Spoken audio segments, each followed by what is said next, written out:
Rebonjour à toutes et à tous les amis, on se retrouve pour les pronostics de Money in the Bank 2022. Donc pour débuter, donc on aura le Money in the Bank Ladder Match féminin, à mon avis. Donc en participante, on a Shotzi, Asuka, Lacey Evans, Raquel Rodriguez, Liv Morgan, Alexa Bliss et Becky Lynch. Et je vais procéder par ordre d'élimination. Donc pour débuter, nous avons Becky Lynch. Becky Lynch n'a strictement, mais vraiment pas besoin de la mallette pour avoir un match de championnat ou même pour devenir championne. On le voit clairement dans les intentions de la WWE sur le poster que c'est un petit peu ce qu'ils veulent faire, mais après peut-être que les plans ont changé. Comme je vous disais lors de Marie SmackDown, donc on a Becky Lynch qui pour moi n'a pas besoin de la mallette. Alexa Bliss, ancienne Miss Money in the Bank, revenue au top de sa forme récemment, mais ayant déjà remporté la mallette, on peut l'éliminer. Ensuite, après, on a Asuka a aussi déjà gagné la mallette, donc on l'élimine. Shotzi, c'est plus compliqué. Je l'éliminerai parce que pour moi, elle n'a pas le charisme, elle n'a pas le potentiel pour aller décrocher cette mallette. Donc il nous reste Lacey Evans, Raquel Rodriguez et Liv Morgan. Donc Lacey Evans, elle vient de revenir. Son retour est un petit peu compliqué pour les officiels de la WWE et ils savent pas trop quoi en faire. Donc je la mettrai en stand-by, mais je ne pense pas qu'il lui donnerait la mallette, qu'il donnerait la clé du camion pour obtenir cette mallette. Donc on l'enlève. Raquel Rodriguez, elle vient de débuter et c'est un petit peu plus compliqué de la choisir. Donc je vais sélectionner Liv Morgan pour la gagnante de ce match. Et désolé si la photo a changé. Parce que pour moi, ça fait un petit moment qu'elle attend ce push. Et que la WWE se fout un peu d'elle. Donc pour pronostic, s'oriente pour le Money in the Bank féminin vers Liv Morgan. Suite après, du coup, on aura donc Theory contre Bobby Lashley. Donc pour le titre des États-Unis, bien évidemment. Comment dire, on a eu une rivalité un petit peu basique où les deux superstars ont donné le meilleur d'eux-mêmes pour être au top de leur forme. Donc peut-être que Theory a besoin d'une grosse victoire. Donc est-ce que Theory va obtenir cette grosse victoire?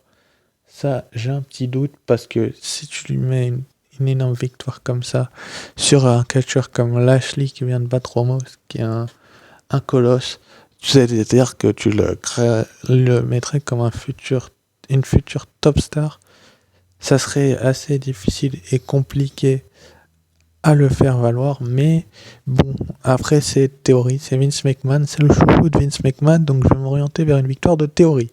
Juste après, donc pour le Raw Women's Championship, du coup, si c'est Liv Morgan qui remporte la mallette, attention à Liv Morgan, bien évidemment, pour commencer, mais il va falloir la construire avant, je pense. Donc c'est Bianca Belair qui va affronter donc Carmella, qui se dit comme la plus belle femme de la WWE.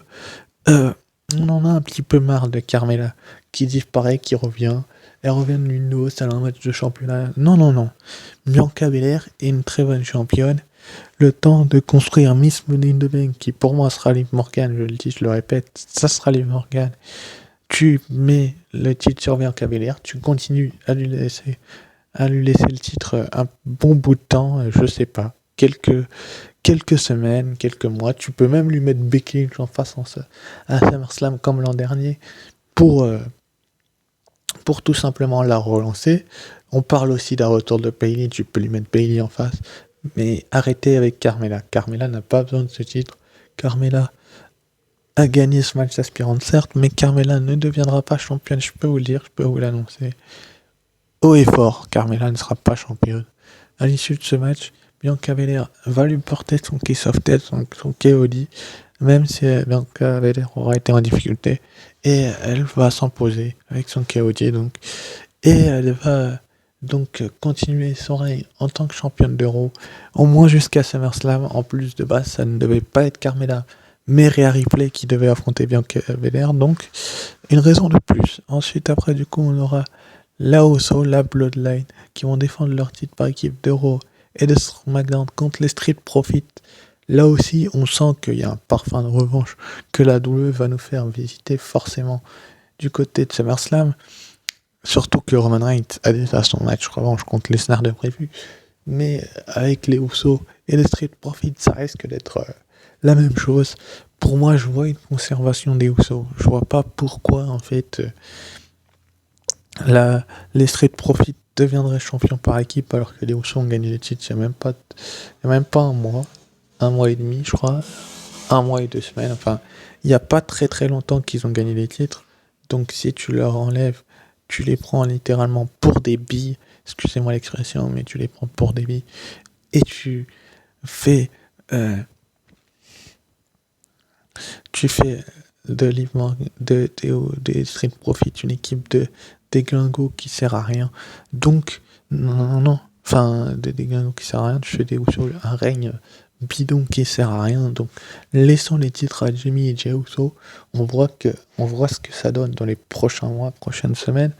Et dans ces cas-là, tu peux peut-être faire un rematch du côté de SummerSlam, où là, tu as moyen peut-être de faire douter les Usos, parce que là, c'est un petit peu tôt pour les Usos, pour leur retirer les titres. Mais après, c'est que mon point de vue, et la WWE aura peut-être pas le même point de vue. Mais les Usos ont vraiment besoin d'une victoire comme celle-ci. Ensuite, après, du coup, on aura Ronda contre Natalya, donc pour le titre de SmackDown, donc pour le titre de championne de SmackDown, où Ronda aussi va gagner ce match. Enfin, il n'y a pas de question qui se pose, mais Ronda aussi a plus de chances de gagner ce match que une catcheuse comme Natalya. On sait tous que Natalya va faire abandonner Ronda aussi. Ronda aussi va faire abandonner Natalya.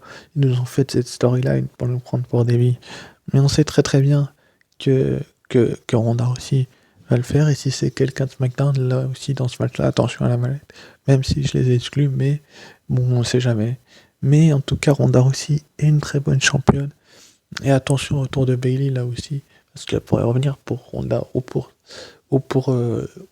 Bianca, mais je pense plus que ce serait pour Bianca que pour Ronda. Mais peut-être que je peux me tromper et que ça sera Ronda qui va gagner. Faut voir que ça sera, elle va s'en prendre à Ronda, à moins que le retour de Charlotte Flair soit prévu pour ces pay-per-view là. Mais en tout cas, Natalya ne doit pas gagner ce match-là. C'est tout ce que j'ai à vous dire, les amis, parce que si tu fais gagner Natalya, tu la prends littéralement pour une bille. Est-ce que dans les prochaines semaines, ça sera une bille? Je ne pense pas. Donc, il va falloir voir que voilà ce que ça donne. Ensuite, après, donc, on aura le main event. Donc, ce sera le Money in the Bank masculin, à mon avis. Donc, ce sera Madcap contre Sami Zayn, contre Sheamus, contre Omos, contre Drew McIntyre, contre Seth Rollins, contre Riddle. Là, on va encore une fois procéder dans l'ordre d'élimination. Seth Rollins n'a pas besoin de la mallette, mais comme il est sur le poster, voilà quoi. Mais je ne pense pas qu'il gagnera. Non. Seth Rollins va aller défier Roman Reigns, mais un petit peu plus tard cette année. On enlève Drew McIntyre qui aura sa chance à Clash at the Castle. Sheamus, on peut l'enlever aussi, je pense. Sami Zayn, il est là pour protéger la Bloodline, mais il va se faire détruire littéralement, à mon avis. Sheamus, on sait pas trop ce que ça peut donner dans ce type de match, mais j'ai un petit peu de mal à voir Sheamus gagner ce match-là, surtout qu'il a déjà gagné des matchs. Donc on l'enlève là aussi, comme Rollins. D'ailleurs, du coup, il nous reste Madcap et Riddle, les deux derniers qualifiés. Madcap est sur une bonne spirale de victoire. Riddle a perdu récemment un match de championnat. Là, c'est... Bon, on va aller se choisir pour équilibrer la balance si Liv Morgan gagne le Money in the Bank féminin. Je vais vous dire Madcap. Je sens que Madcap, il a vraiment besoin d'une grosse victoire, d'une belle victoire. On sait que lui, il peut garder la mallette un long moment, contrairement aux autres participants de ce match, et sachant que Riddle, il en a peut-être pas besoin. Donc peut-être que, à mon avis, ça va être Madcap. Donc ce sera Madcap. Sur ce, je vous remercie d'avoir suivi cette vidéo et je vous dis ciao, bye bye.